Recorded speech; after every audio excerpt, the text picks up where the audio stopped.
¿Desea vivir una vida piadosa? Yo sí, vale la pena. Por eso le estoy enseñando ejercicios para la piedad, que son ejercicios espirituales que permiten vivir piadosamente. Nos corresponde estudiar la cuarta parte de la obligación del cristiano, mantener la intimidad con el Todopoderoso. No hay nada mejor que eso. Ponga mucha atención a este principio. Todo líder bíblico e íntegro debe mantenerse fiel y manteniendo diariamente la comunión con Dios.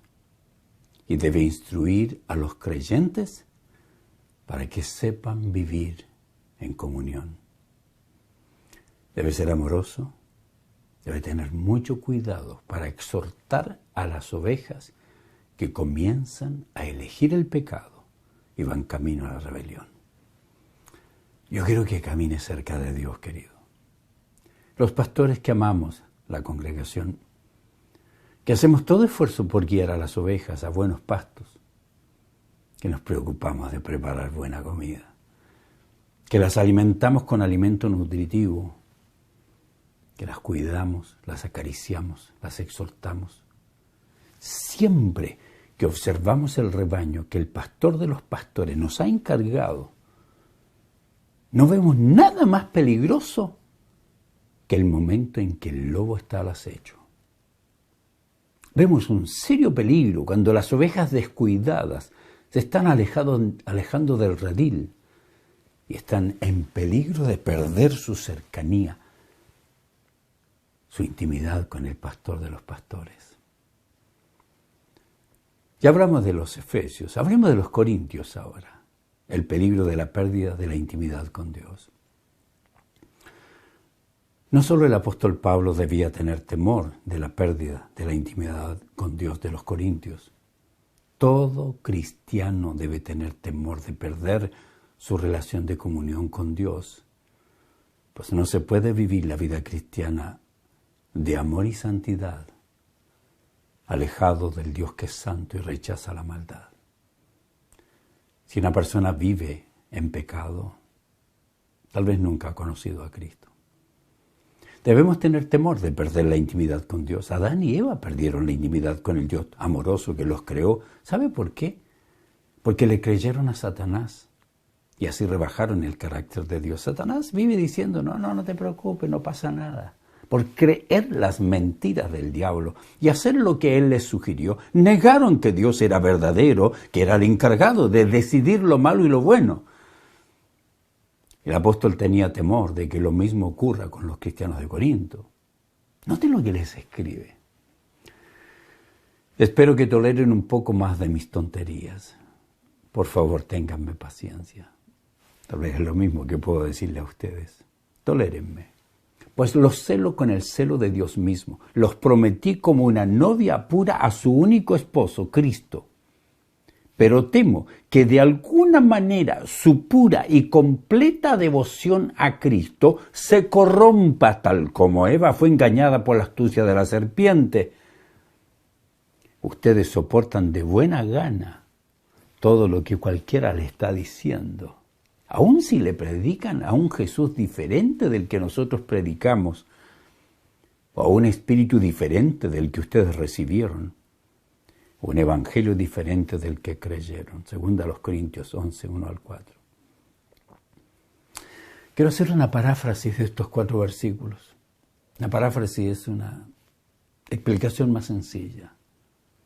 Escuche, queridos hijos del Dios amoroso que desea tener intimidad con ustedes, porque para eso los creo, tengo que decirle algo importante.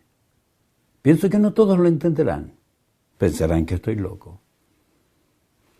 Aunque soy fuerte, tengo temor de que ustedes se convirtieron por la influencia de mi ministerio o de otro ministerio. Es decir, que yo fui instrumento u otro para que se conviertan en la novia de Cristo y se comprometan con Él. Tengo temor, queridos, que ahora abandone la pureza, que dejen de ser la Virgen pura, se conviertan en los infieles. Tengo temor que abandonen su sincera fidelidad, que dejen de ser íntimos con Dios. E igual que Adán y Eva, queridos hermanos, ustedes sean seducidos por Satanás. Pues ya algunos están aceptando con espíritu presto enseñanzas erróneas, algo diferente al verdadero evangelio de Cristo. Usted no lo haga. El temor de Pablo es también mi temor, pues algunos cristianos, especialmente jóvenes, en vez de conocer bien a su Señor, ser fieles a la sana doctrina, igual que Eva, están siendo seducidos por el humanismo, por Satanás, por las mentiras del satanismo moderno. Este satanismo moderno que se manifiesta en el humanismo, el marxismo, el comunismo moderno, la religiosidad popular, este progresismo. Todas esas filosofías de pensamiento intentan ganar la mente de los no cristianos, pero también de los cristianos. Intentan hacerles creer no solo que Dios no existe, sino por lo menos que si creen en Dios, crean que Dios no es lo que dice ser. Demasiada exageración. Que piensen que no necesitan ser tan comprometidos con Dios, que no necesitan tomar tan en serio su fe, que no necesitan creer toda la moral bíblica, que según ellos es extrema. De esta manera, queridos, han logrado que ciertos cristianos ya no crean que Dios es lo que dice ser. Que sean livianos en su fe y su moral, en vez de ser íntimos, de querer conocerle, entenderle, vivir en obediencia. Aceptan comportamientos sexuales pecaminosos que la Biblia rechaza. Algunos creen que tienen comunión con Dios por su religiosidad, porque cantan, lloran, oran, ayunan, ofrendan, diezman, aunque no viven como santos en sus hogares, en su trabajo, en la sociedad. Algunos cristianos, su falta de intimidad y de conocer y entender a Dios, se les nota. ¿Sabe por qué? Porque toleran a los que están enseñando que se deben aceptar comportamientos lésbicos, comportamientos homosexuales, transexuales, que se debe aceptar la ideología de género, el aborto, que se debe salir a protestar a las calles, que se deben quemar las propiedades ajenas. Esos líderes no bíblicos indican a esos pecadores que todos son bienvenidos a la iglesia, pero por la liviandad de sus mensajes motivacionales y por la falta de confrontación del pecado, los que vienen con comportamientos rechazados por Dios pueden mantenerse tal como vinieron. Y eso no es bíblico. Usted puede venir a esta congregación independientemente con todos los pecados y fallas, pero no puede seguir igual. Tristemente, algunos justifican conductas inmorales abusando de las enseñanzas de la gracia de Dios porque perdieron su celo, perdieron su intimidad con el Todopoderoso. Pablo tenía temor de que los corintios perdieran su intimidad. ¿Sabe por qué? Porque junto con la pérdida de la verdadera devoción aparecen los dogmatismos, el legalismo, la religiosidad, la espiritualización, el libertinaje moral. Y esto empieza a conducir a las personas a prácticas religiosas, pero teniendo un vacío espiritual que genera decepción. Viven creyendo que son devotos. La falta de intimidad es la consecuencia de la falta de compromiso con Dios y una vida sin pasión por obedecerle y por amarle. El no entender a Dios, el no conocer a Dios, conduce a las personas a una vida religiosa inefectiva. Déjeme hablar de Pablo, el temor y celo apropiado que nos ayuda a evitar el desvío. Yo quiero ayudarle. Escuche este principio. Solo los cristianos que aman a Dios profundamente y no desean sentirse alejados de Él y que mantienen una permanente conciencia de lo perjudicial que es perder la intimidad con Dios, pueden mantener un celo apropiado que les impide caer, o cuando caen, le impide mantenerse desviados. Podemos fallar, pero volvemos a la comunión, buscamos a Cristo, nos arrepentimos. Permítame mostrarle dos cosas que sentía el apóstol cuando observaba la vida de quienes habían conocido al Todopoderoso.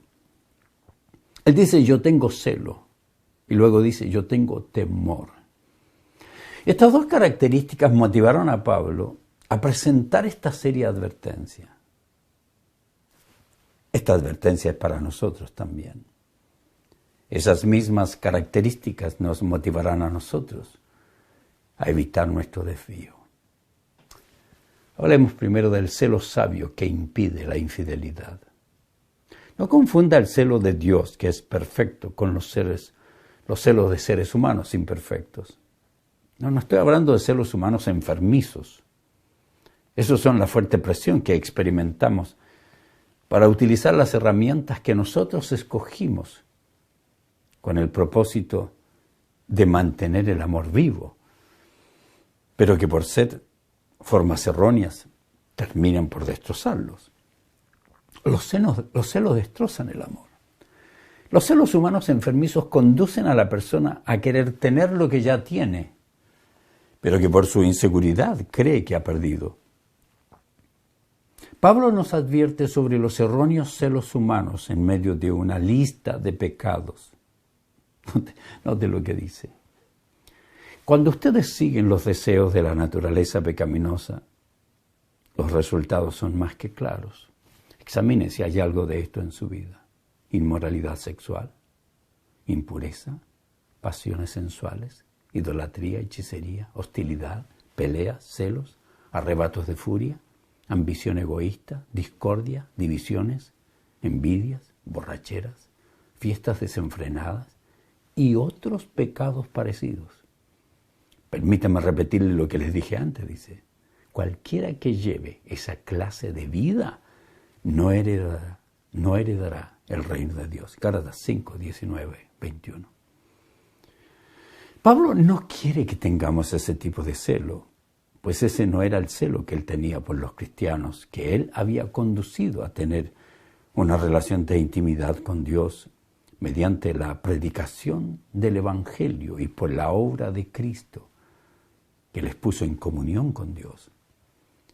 Él explica su temor con estas palabras, pues los celo con el celo de Dios mismo. Los prometí como una novia pura a su único esposo, Cristo. Segunda a los Corintios 11:2. No hay nada más significativo para un novio o una novia que ama la pureza en el altar que la seguridad de que se está casando con una persona virgen. Porque hay algo extraordinario en saber que existe una relación de personas que amaron la pureza, que no dejaron que la impureza los corrompa, que amaron la pureza, pues la virginidad que mantuvieron hasta llegar al matrimonio es un gran indicativo de que fueron fieles a Dios y sus ordenanzas.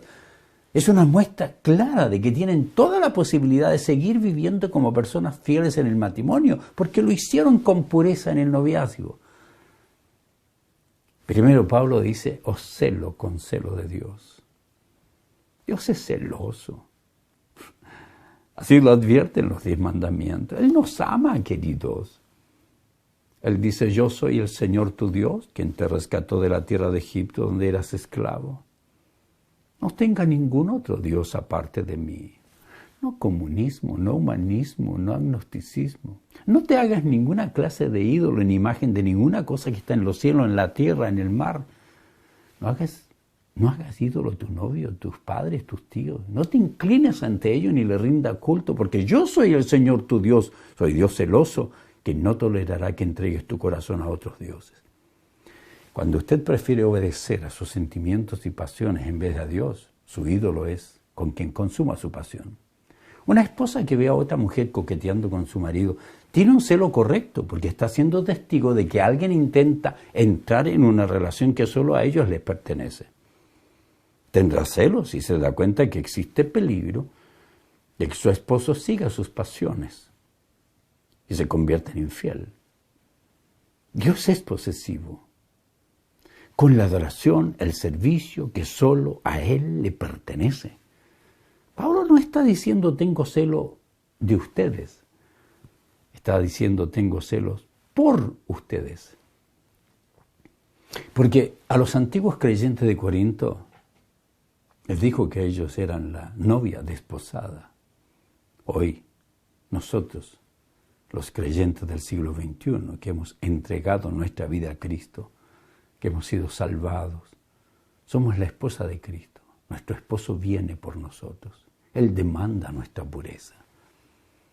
Así que naturalmente, la preocupación del que fue un instrumento para que se realice ese matrimonio entre Dios y su iglesia, es decir, quien les predicó la verdad del Evangelio, el fiel fundador de la iglesia en Corinto, que había conducido a muchos de ellos a conocer a Jesucristo como su Salvador personal.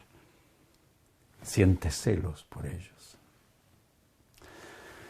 Es que Pablo no quería que nadie coquetee con el pecado, con la maldad, con Satanás, con distintos sistemas de filosofías y pensamientos. Que nadie se interponga en la relación de tal forma que les quite la verdadera intimidad. Dios tampoco quiere que nosotros la perdamos.